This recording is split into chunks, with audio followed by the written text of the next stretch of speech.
Thursday, we're talking about the end of 24-hour policing.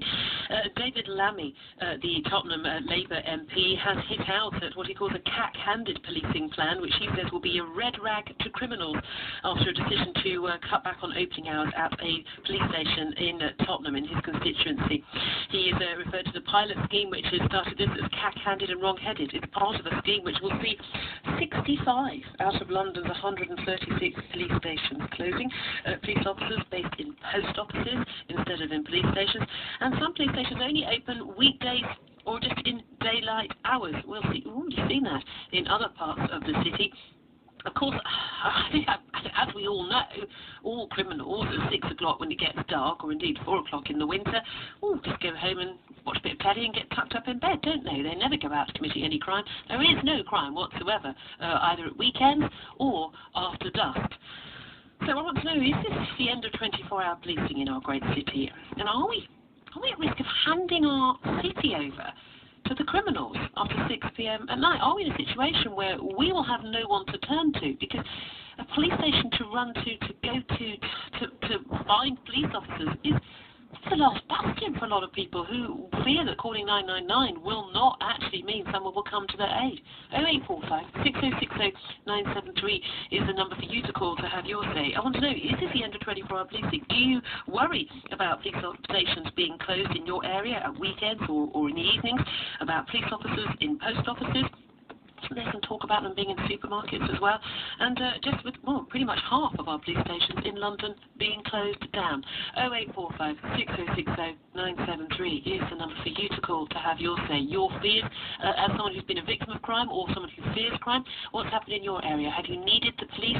Have you gone to a police station only to find it closed? And if you're a police officer, I want to hear from you. I know it's a lot of you do shit. All of you listening right now. 0845 6060 973. Tell us what's really going on, and tell us if you genuinely fear that we are going to be basically handing our city over to the criminals. In a few moments we'll talk to Mike Pannett. He's a former riot officer from the Met Police, and he's also now an author. Firstly, let's talk to that MP, Labour MP for Tottenham, David Lammy. Thanks for joining us, David. Hi, Julia. How are you? Very well indeed. Good to talk to you, sir. We need to do a cool Lammy as well as a cool Clegg, I'm sure, to get your perspective. I'm sure a lot of Londoners would love to hear that. Before we go actually any further, what did you make of Nick Clegg this morning? Well, I'm staggered that he's got a onesie. I think they're horrible things. I had this wonderful morning. I had breakfast. I travelled in, and then I heard this stuff about a onesie, and I had this image of Nick Clegg in my mind that I couldn't get out, that I just wish I didn't have. So that's my overwhelming sense. But I think it's probably good that he's getting calls and taking calls from people. I'm getting a rough ride, and what will become a rougher ride over the coming months. I certainly think it will. I've been trying to talk people into giving Nick Ferrari a onesie for him to wear next Thursday. But it hasn't gone down well in the office, but I'm doing my best, David. On to more serious matters. Again, policing. In an area like Tottenham, this must be a huge issue, and you've been very open, talking about a cack-handed policing plan. What is your fear? It is cack-handed. Of course the police have got to rationalise buildings, no doubt about it. But basically, this is being led by the Deputy Mayor, Stephen Greenhalgh, and the Mayor himself.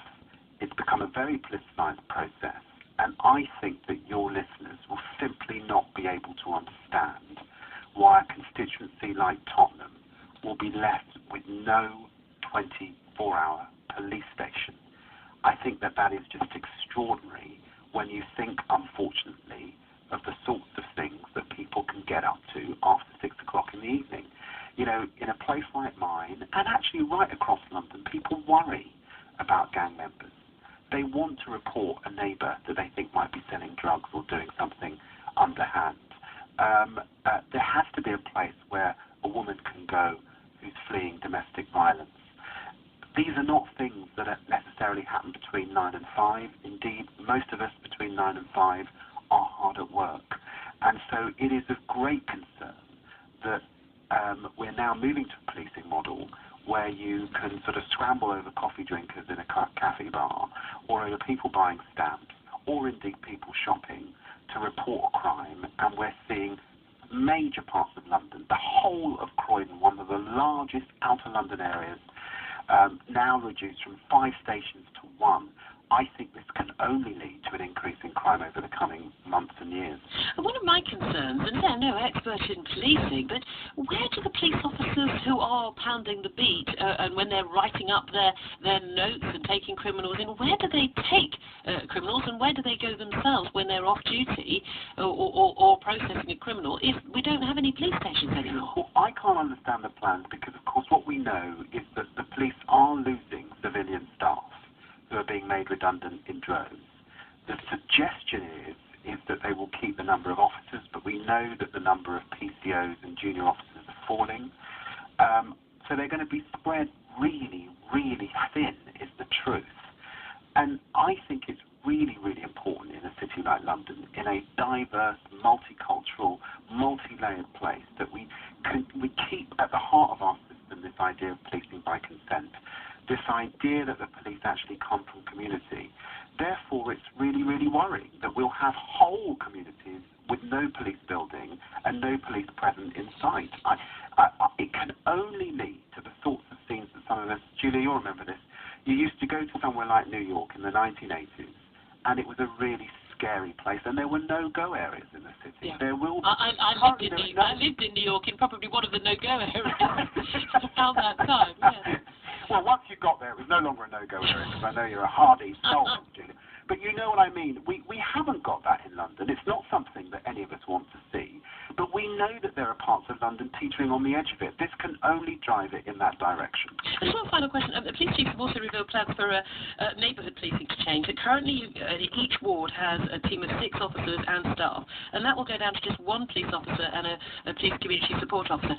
How on earth will that work when presumably that police officer might occasionally go on holiday or be asleep, not on shift, or off sick? I mean, these things, again, I'm no expert, but that strikes me as madness. Well, it won't work, is the truth. And I've been at enough public meetings where there have been concerns about the current 6, let alone going down to 1. Look, I hugely admire, I've got to confess, I make a confession, I admire the canniness and the wit of Boris Johnson, for whom nothing ever sticks. But I predict that in the coming months, this will be his undoing, and certainly the undoing of the next person who wants to succeed him, because I think that Londoners take crime issues very, very seriously, and this will lead us to a place where we won't have that sense of one London, because the figures will go in the wrong direction, and this will drive up the fear and the perception that you're on your own in tackling some of the challenges that exist in many communities across London. Indeed, David Lammy, thank you so much for joining us. He's Labour MP for Tottenham. Appreciate your time here at LBC 97.3. Let's talk now to Mike Pannett, who's a former riot officer with the Met Police and now an author. Mike, thanks for joining us. Hi, Julia. Hi. Well, I think you're more of an expert than I am, certainly, on this. But how on earth could this possibly? I mean, how could anybody over the age of 4 come up with this idea that we have basically lose half our police stations and we basically only have police presence in the hours of daylight, Monday to Friday? Well, Julia, it's beyond belief. You know, I've heard what David Lammy's just had to say there, and to be honest with you, I wholeheartedly agree with him. He's obviously in touch with the community that he serves, because, you know, there's no doubt about it. What really, really worries me is that Mopac, you know, the team there, and Stephen Greenley, there, that's He's the policing chief, yeah. Looking at these cuts, they've got, I worry what experience they've got now, and I know he's been joined by Mr. Bear Gibbs, who came from Policy Exchange, whose idea in the summer was to ride like apocalypse horsemen through policing, come what may. And now, those were his words, which sent shivers down the spine of every serving police officer in London, and probably the community. Now, look, it's you cannot offer, you know, with this great austerity, we're all aware, we get fed that all the time, and to really sort of gloss over the cuts which they're sort of looking at, I think, as David Lammy pointed out, this is very short term, these 2 years where they've got to make these massive savings, but what are they actually looking for in 5 and 10 years' time? You know, what sort of state is our police service going to be? Because we've also heard that they're going to pull out 800 detectives and put them onto neighbourhood teams. Now, transition takes time, and if you like, getting from A to B, or should I say A to C, what happens with B? What happens in the meantime where all this transition is taking place? It just seems that the things are being pushed through, the changes, the reforms being pushed through very, very quickly without a great deal of consideration and liaison with those very officers, like I used to be, actually doing the job out on the ground, walking the streets, meeting the public, and of course coming up with the idea of operating out of post offices, operating out of libraries, operating out of supermarkets.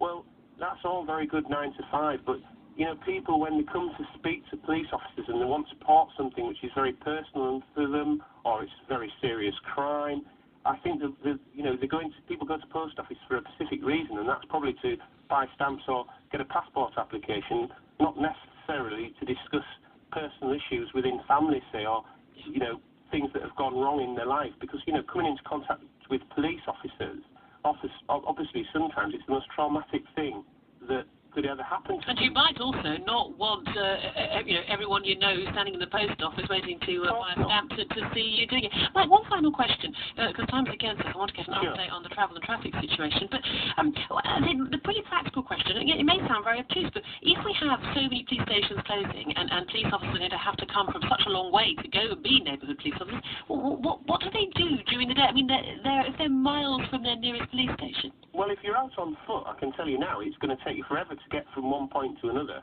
And even driving, as you know, in London traffic, travelling sort of 4 or 5 miles can take forever. Now, what the public want, and I know this, they want local policing who know local criminals, and in a local place they can go and meet local officers in a secure and comfortable surrounding and safe surrounding. And I fear that, you know, closing all these local stations, it's taking away the very thing the public wants, and that's wants to be really in touch with our policing, and those police officers want to be part of those communities, and that way they get to know what goes on locally. And I just think, you know, it needs a little bit more time, and it needs some experienced people linking in to make this whole thing work. They've moved too far, too quickly, and to be honest with you, I think it is a little bit like a carry-on film. It feels that way. Mike Pannett, former riot officer with the Met Police now, and author. Thank you very much indeed. David Lammy, the MP for Tottenham, says this is a cack-handed policing plan that will be a red rag to criminals. Is he right? Is this the end of effectively 24-hour policing? Police stations, few and far between. Miles from your home, often open only 9 to 5 on weekdays. Are we at risk of handing London over to the criminals after 6 o'clock at night? We all know there have to be savings. We all know they need to be reformed. I don't hold any belief that the police in this city or in this country are a sacred cow who can't be dealt with better and organise themselves better. But the idea that you don't have police stations open after 6 p.m. at night, it's bonkers. It's absolutely bonkers. It scares the living daylights.